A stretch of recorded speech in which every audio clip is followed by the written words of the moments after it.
ये कहानी है एक ऐसे परिवार की जो अपने फ़ायदे के लिए किसी का भी बुरा कर सकते हैं। उनके लिए रिश्ते, ईमान और सच्चाई की कोई कीमत नहीं है। सिर्फ पैसा और ताकत ही उनका मकसद है। परिवार में 3 सदस्य हैं, एक पिता, उसकी पत्नी और उनकी एक बेटी। पिता रमेश एक व्यापारी है जो अपने धंधे को बढ़ाने के लिए हर गलत काम करने को तैयार रहता है। उसने कई लोगों को धोखा दिया और उनका हक छीन लिया। उसकी पत्नी सुनीता भी उसकी ऐसी हरकतों में उसका पूरा साथ देती है। वो लोगों के सामने मीठी बातें करती है, लेकिन पीठ पीछे उनका नुकसान करने में जरा भी हिचकिचाती नहीं है। लेकिन इस परिवार का सबसे खतरनाक सदस्य उनकी बेटी प्रिया है।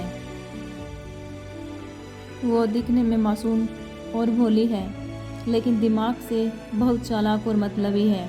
उसने अपने दोस्तों, रिश्तेदारों और यहाँ तक कि अपने प्रेमियों को भी अपने फ़ायदे के लिए इस्तेमाल किया और फिर उन्हें कचरे की तरह फेंक दिया।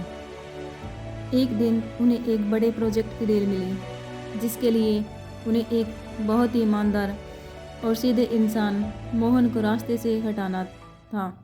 मोहन रमेश का पुराना दोस्त था और रमेश ने उसके साथ पहले भी धोखा था। इस बार रमेश और सुनीता ने प्रिया को आगे किया। प्रिया ने मोहन के बेटे को अपने जाल में फंसाया और उसे सारी गुप्त जानकारी निकलवा ली। जब मोहन को इस बात का पता चला तो उसे गहरा सदमा लगा और उसका धंधा चला गया और उसके बेटे ने भी उससे मुंह मोड़ लिया। मोहन को दिल का दौरा पड़ने से अपनी जान गंवा दी। उसका परिवार पूरी तरह से बिखर गया। रमेश का परिवार बहुत खुश था।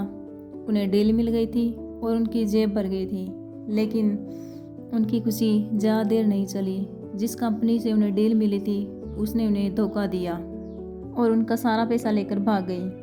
रमेश और सुनीता एकदम से सड़क पर आ गए।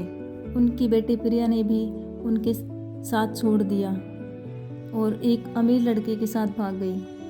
अंत में रमेश और सुनीता बिल्कुल अकेले रह गए थे। उनके पास ना पैसा था, ना रिश्ते और ना ही कोई साथ देने वाला। उनकी अपनी ही मतलबी फितरत ने उन्हें बर्बाद कर दिया था। ये कहानी बताती है कि जब आप अपने फ़ायदे के लिए दूसरों का बुरा करते हैं तो अंत में आपका अपना ही नुकसान होता है।